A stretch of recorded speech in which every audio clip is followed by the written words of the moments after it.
Pemirsa, jenazah Yodi Prabowo yang ditemukan tewas mengenaskan pada Jumat siang lalu dimakamkan di tempat pemakaman umum Sandratek Rempoa, Kota Tangerang Selatan siang tadi. Prosesi pemakaman diwarnai isak tangis dari keluarga, teman, sahabat, hingga para peziarah yang hadir.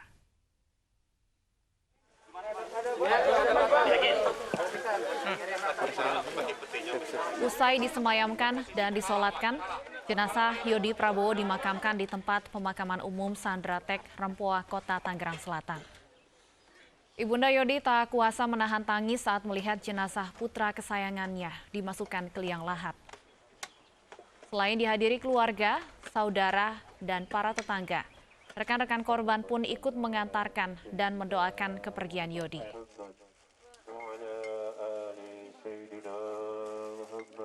Ya, sudah.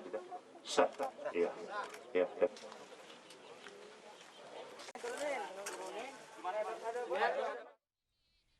Dan saat ini kami sudah bersama dengan Ibunda Yodi Prabowo, Ibu Sutinah. Assalamualaikum Ibu Sutinah.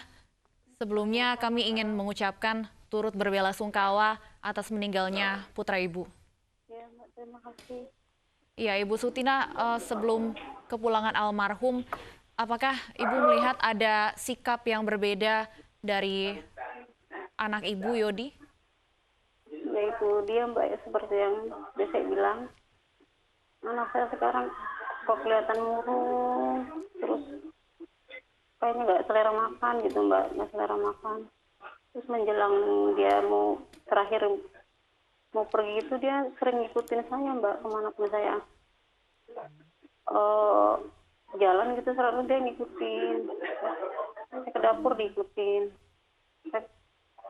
Pokoknya saya ngerjain kerjaan rumah saya itu selalu dia ikut di samping saya. Saya juga kan bingung ada apa gitu Mbak, nggak biasanya. Biasanya kalau saya masak pun dia paling cuma lewat-lewat aja itu Mbak, nungguin saya di dapur tanpa ada kata-kata. Terus nggak lama saya gosok baju kan ke atas, dia juga ngikutin juga Mbak. Kalau itu baru dia ngomong, kata dia, Mama, baju aku jangan digosok ya, dipisahin aja, nanti aku yang gosok, kata dia gitu. Terus saya bilang, udah nggak apa-apa, mama aja yang gosok, kan mama biasa mama yang gosok bajunya, baju kamu. Dia bilang, enggak, nanti mama capek, biarin aku aja yang gosok, mama istirahat, gosok punya adik-adik aja, kata dia gitu. Terus nggak lama dia ngambil kipas Mbak, dia nggak takut keringetan, dia ngambil kipas.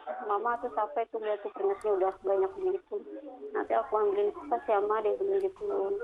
Bilang nggak usah, nggak apa-apa, keringetan sehat, aku gituin Mbak. Enggak, jangan, ntar mama sakit, kata dia gitu. Saya kipasin aja dah, keringetnya udah banyak tuh gitu Mbak. Pokoknya tuh kayaknya kayak ada sesuatu yang mau diungkapkan, cuman dia maju mundur gitu Mbak. Tapi almarhum sempat cerita tidak ke Ibu Turina, ada masalahkah yang dihadapi almarhum? Enggak Mas, cuma gelagatnya aja yang agak Ibu Turina beda sudah, gitu. mohon maaf, Ibu sudah sempat menanyakan ke almarhum sebelum kejadian ini? Belum Mas, itu dia Mas yang bikin saya kayaknya nyesel banget, saya ngerasa dosa ya. Udah tahu kan anak saya begitu, saya itu sebenarnya tuh rencananya mau nanyain dia nanti malamnya, kan saya nunggu situasi sepi dulu kan. Udah siang di rumah kan rame Mas, banyak ponakan, adik pada ngumpul. Jadi saya rencananya tuh mau nanyain almarhum tuh malam harinya. Saya tahunya tuh dia masih cuti, kan sebelum kan cuti Mas, sebelum dia masuk Selasa sorenya itu dia sebetulnya udah cuti selama 4 hari. Saya Alasan pikir alasan cutinya apa? Mohon maaf, Bu Turina. kurang tahu. Mas dia bilang mau istirahat aja, katanya capek. Dia bilang gitu. Dia bilang capek. Terus saya pikir dia Selasanya juga masih cuti. Ternyata dia sorenya udah pakai seragam, turun dari atas, turun ke bawah. Katanya, Kat, kamu mau kerja? Iya Mak, bukannya masih cuti? Enggak, aku masuk sore sekarang. Udah mulai kerja, dia bilang gitu. Akhirnya kan saya, ya Allah, baru mau ditanya-tanya kenapa dia berangkat. Udahlah nggak apa-apa, saya besok paginya aja saya tanya. Saya pikir gitu kan Mas. Ternyata besok paginya dia nggak pulang. Gitu yang bikin kesel. Kenapa nggak saya langsung tanya pas saya lihat dia. Almarhum Nikahnya udah aneh gitu ya. almarhum Yodi ini, Ibu Turina, apakah memang biasanya tertutup begitu, mesti ditanya dulu baru kemudian akan bercerita, atau seperti apa biasanya, Ibu? Iya, kadang kalau ditanya dia suka mau cerita, suka enggak mbak. Anaknya begitu. Kadang cerita, kadang enggak. Mungkin tergantung masalahnya kali ya mbak. Kalau misal dirasa dia berat, dia nggak mau surat ke ibunya, mungkin takut apa mau nambah beban atau gimana, saya nggak ngerti kan. Kadang mau cerita, kadang enggak. Dia malah curhatnya malah justru sama teman-teman mainnya, teman-teman yang di rumah, teman kecil dia. Almarhum ini sering pulang malam, Bu, terkait dengan pekerjaannya juga sebagai jurnalis. Iya kan, kalau dia masuk jam sore seperti kemarin dia pas terakhir kalinya itu kan masuk jam 3-an ya mbak, berangkat dari rumah jam 3 atau setengah 4, itu nanti dia pulangnya sekitar jam 12 malam. Jam 12 malam. Dia Biasanya apa yang dilakukan almarhum ketika pulang? Apakah suka bercerita dengan Ibu Turina? enggak, kan soalnya kan sih kalau udah jam segitu udah tidur mbak. Kadang dia tidur, kadang nggak tidur kayaknya sampai pagi. Dia tanggung mau sholat subuh kan dia bilang. Jadi dia kadang jam 12 tuh kadang dia tidur, kadang enggak mbak. Kata dia kalau aku tidur nanti aku sholat subuhnya kelewat. Jadi dia tuh tidurnya kalau setelah sholat subuh baru dia tidur mbak, nyampe siang. Kadang sampai pas dia mau berangkat baru dia bangun. Habis subuh biasanya mbak dia tidurnya. Ibu Turina, pertama kali mendapat informasi mengenai putra Anda ini seperti apa kemarin, Ibu Turina? Kenapa mas? Pertama kali dapat informasi mengenai peristiwa yang menimpa putra Anda? Jumat siang. Jumat siang. Dari siapa? Dari temennya dia, temen yang dekat rumah sini, teman kecil, teman mainnya dia. Kan sebelumnya juga saya udah nyari-nyari kan mas, udah nyari-nyari. Kalau hubungin temennya semuanya saya hubungi, termasuk temen yang di rumah, teman sekolah, teman kerja. Terakhir kali itu saya hubungi semua, gak ada yang tahu kan. Jadi tuh udah pas jam Jumat siang sekitar jam 1 itu ada beberapa orang temannya ke rumah nemuin saya sambil ngasih itu gambarnya Yodi Oke. yang di handphone.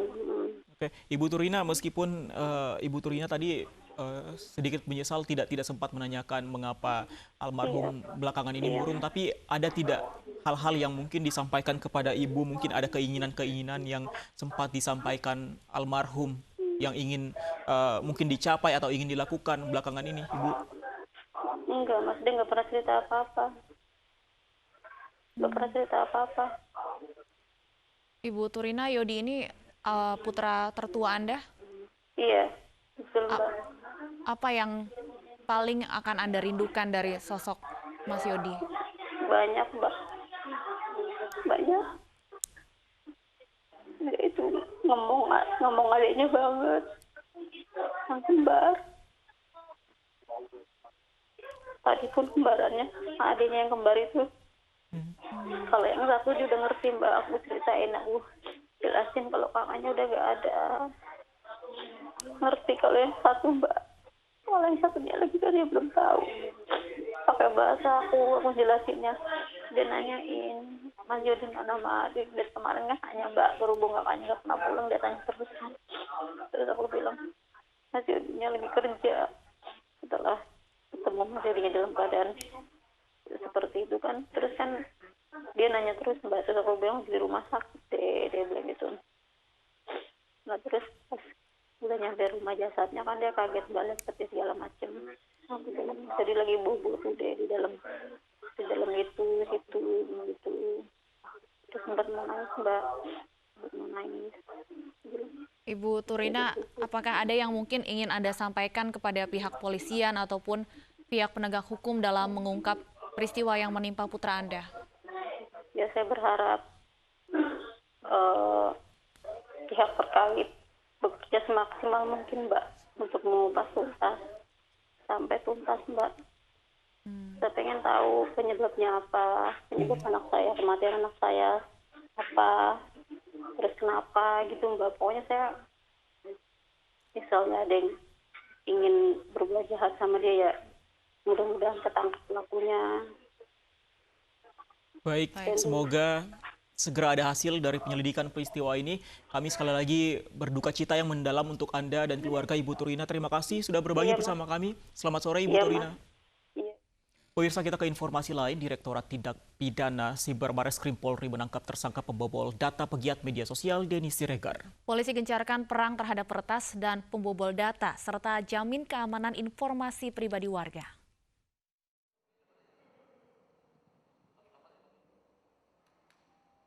Tersangka pembobol data pegiat media sosial Denny Siregar (FVH) digelandang petugas di Bareskrim Polri Jumat sore. Tersangka merupakan karyawan outsourcing Telkomsel ini ditangkap di kawasan Rungkut, Surabaya, Jawa Timur, Kamis kemarin. Pembobolan data Denny Siregar dilakukan tersangka FVH setelah mengakses data pelanggan secara ilegal. Data tersebut kemudian difoto lalu dikirim ke akun Twitter Opposite 6891, kemudian diketik ulang dan beredar di media sosial. Atas perlakuan ini dipostinglah sesuai ini, ada data pelanggan yang di Twitter akun Opposite 6890 seperti demikian. Namun demikian yang tertulis di sini adalah diketik kembali. Jadi ini bukan hasil capture yang asli, diketik kembali oleh pemilik Twitter akun ini dan disebarkan. Atas kejadian ini PT Telkomsel meminta maaf kepada Denny Siregar dan akan meningkatkan pengamanan terhadap data pelanggan. Melalui media ini kami mohon maaf kepada Bapak DS atas ketidaknyamanan ini, dan dari manajemen Telkomsel berusaha selalu memastikan keamanan dari data pelanggan yang ada pada kami. Jadi itu yang kita berusaha terus. Ini pelajaran bagi kami. Untuk kedepannya kita akan perbaiki terus. Tersangka kini mendekam di tahanan Bareskrim Polri dan akan dijerat Undang-Undang ITE dengan ancaman hukuman 10 tahun penjara. Sementara pemilik akun Twitter Opposite 6891 yang menyebarkan data Denny Siregar masih diburu polisi. Dari Jakarta dan Helmi Sajambati, iNews melaporkan.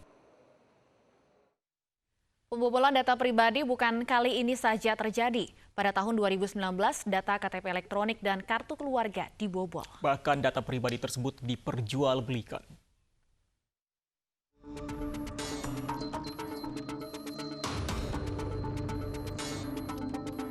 Data pribadi kerap menjadi sasaran oknum tak bertanggung jawab untuk dibobol. Bahkan sejumlah orang mencari keuntungan dari jual beli data pribadi yang tersimpan di dalam sebuah sistem. Selain kasus pembobolan data pribadi Denny Siregar, pernah juga terjadi kasus pembobolan rekening wartawan senior Ilham Bintang. Dalam membobol rekening, ke-8 tersangka memiliki peran berbeda, mulai dari jual beli data nasabah, menduplikat SIM card, hingga menghabiskan uang korban. Jual beli data pribadi juga pernah viral di media sosial Twitter di tahun 2019 melalui tangkapan layar sebuah grup Facebook yang diunggah seorang netizen. Ia mengaku masuk ke grup media sosial jual beli untuk membuktikan adanya jual beli data di antara netizen. Dalam tangkapan layar diperlihatkan percakapan antara penjual dan calon pembeli yang tujuannya digunakan untuk penipuan dan berbagai motif lainnya. Mulai dari membuat akun medsos palsu hingga menyiasati pembelian online. Grup medsos ini bahkan telah memiliki 78.000 anggota.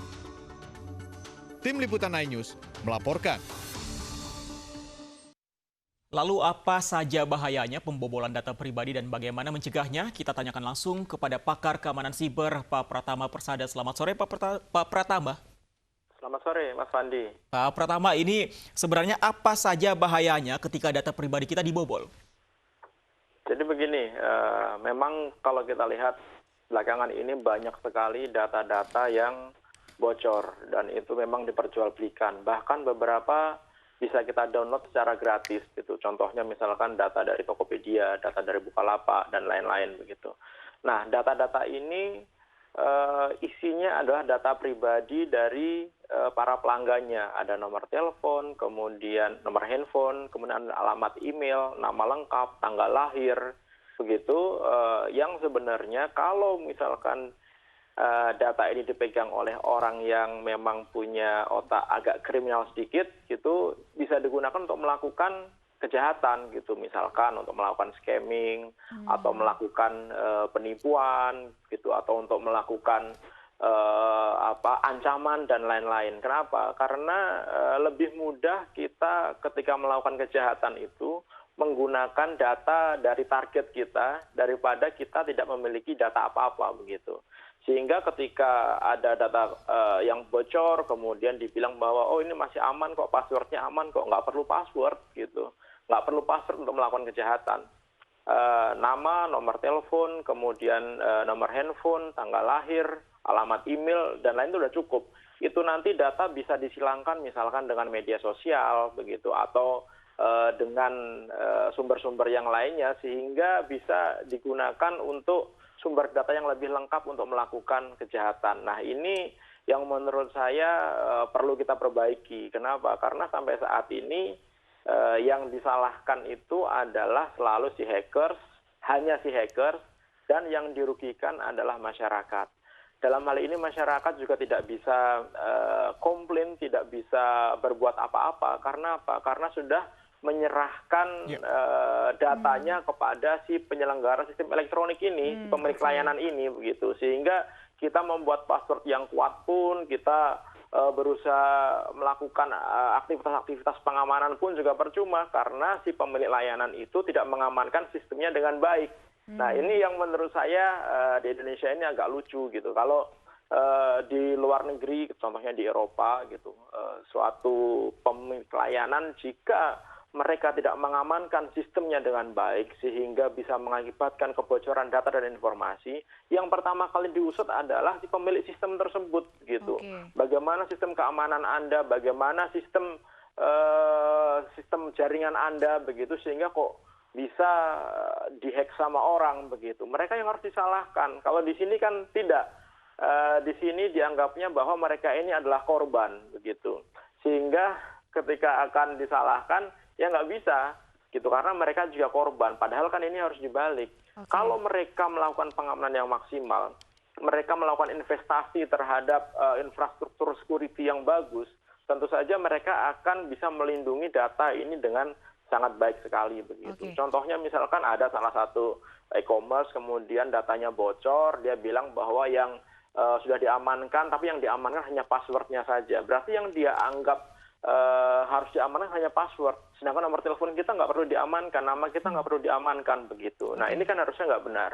Kalau misalkan pikiran mereka memang serius untuk mengamankan data-data pribadi dari customernya gitu atau nasabahnya, kalau kita berbicara masalah bank, ya harus diamankan seluruhnya begitu. Nah ini Mas Denny ini lumayan bagus ini jadi trigger bahwa ternyata kita ini memang sudah butuh suatu aturan atau undang-undang yang bisa menjamin data masyarakat ini bisa aman begitu dan terlindungi. Sehingga apa? Sehingga masyarakat juga nyaman, mereka menyimpan datanya nyaman, mereka memberikan datanya nyaman begitu. Kalau sekarang kan tidak. Banyak perusahaan-perusahaan bahkan instansi pemerintah ketika mereka mengumpulkan data-data masyarakat, mereka hanya melakukan pengamanan yang seadanya saja begitu.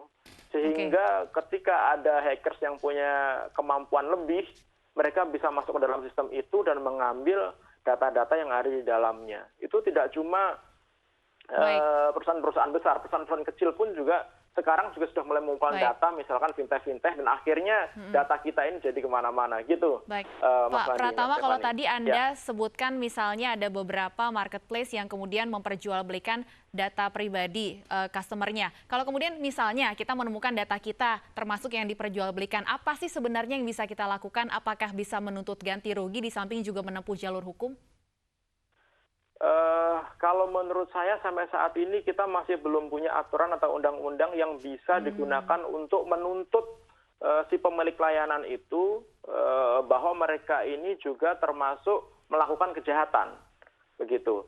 Karena apa? Karena kita masih belum memiliki undang-undang perlindungan data pribadi. Nah ini juga menurut saya warning kepada pemerintah, kepada DPR bahwa kita ini sudah saatnya benar-benar serius untuk melindungi masyarakat di era digital ini. Salah satunya adalah dengan membuat undang-undang perlindungan data pribadi. Hanya saja kemarin kita baca semua di media ketika ada satu asosiasi telekomunikasi, kemudian mereka menyarankan agar undang-undang perlindungan data pribadi ini tidak perlu ada ancaman hukumannya, ya buat apa kita bikin gitu. Akhirnya akan balik lagi begitu. Ya kalau misalkan kita mau serius, ya kita harus juga menempatkan pasal-pasal pidana di sana yang bisa menjerat ketika ada suatu pemilik layanan, mereka tidak secara maksimal melaksanakan pengamanannya tersebut. Gitu. Oke, Pak Pratama, Ya. tadi kalau kita mau menunggu undang-undang yang Anda harapkan tadi itu sepertinya masih jauh ya, masih belum ada tanda-tanda seperti itu. Ada tidak tips sederhana yang bisa dilakukan oleh konsumen atau pemilik data? Mungkin hal simpel yang bisa dilakukan selain tadi Anda katakan harus berserah diri ketika kita menyerahkan semua data kita. Apa yang bisa dilakukan?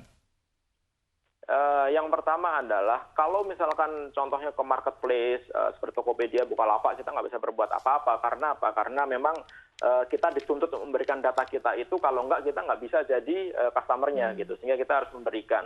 Kemudian kalau misalkan kita untuk data-data yang lain, contohnya misalkan ini kita diminta ketika kita mau apply kartu kredit, kita diminta untuk memberikan kartu kredit yang sudah kita miliki nih, gitu. Kadang-kadang kartu kreditnya minta difotokopi. Ingat bahwa kartu kredit itu juga bisa digunakan untuk melakukan transaksi. Kita harus aware bahwa nomornya itu perlu kita tutupi sebagian. Kemudian tanggal expirednya bisa ketutupin sebagian. Kemudian 3 angka di bank kartu kredit itu perlu kita tutupin juga, gitu. Itu kalau misalkan kartu kredit. Kemudian kalau misalkan juga kadang-kadang kita ini di komplek-komplek juga nggak sadar ini Mas Fandi begitu. Kadang-kadang oleh Ibu PKK kita diminta karena ini ada survei, tolong kumpulkan KTP sama kartu keluarga begitu. Nah kalau kita nggak sadar, kadang-kadang kita ya sudah kita kumpulkan saja. Padahal KTP sama kartu keluarga itu bisa digunakan juga untuk melakukan registrasi SIM card gitu. Nah kita tidak tahu apakah ibu-ibu PKK itu menerapkan pengamanan yang maksimal.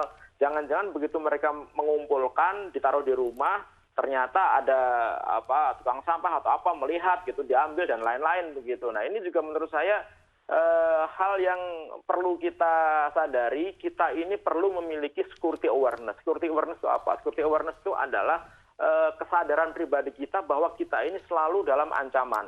Nah, kalau kita merasa bahwa kita ini dalam ancaman, kita akan berusaha untuk mengamankan data kita masing-masing. Contohnya misalkan WhatsApp, kita semuanya hampir menggunakan WhatsApp. Di WhatsApp itu sangat mudah sekali di take over, gitu. Hanya kita tahu nomor teleponnya, kemudian kita tahu kode OTP-nya. Kode OTP kadang-kadang bisa menggunakan social engineering. Nah, ada satu feature di sana misalkan two-factor authentication atau two-factor verification lah namanya, macam-macam gitu. Nah, itu tidak diaktifkan oleh masyarakat kita, oleh pengguna WhatsApp ini. Gara-gara apa? Karena mereka mungkin tidak aware, tidak sadar. Nah, kalau misalkan sadar, ya diaktifkan. Sehingga ketika WhatsApp-nya mau take over oleh orang, ya nggak akan bisa itu orang itu, karena butuh PIN tambahan yang hanya ada di otak kita. Contohnya seperti itu. Atau misalkan ketika kita melakukan transaksi perbankan gitu, atau melakukan transaksi yang cukup konfidensial gitu, kita menggunakan WiFi gratisan gitu ya, sebaiknya jangan. Kenapa? Karena banyak hackers yang menggunakan WiFi gratisan ini untuk mencuri data-data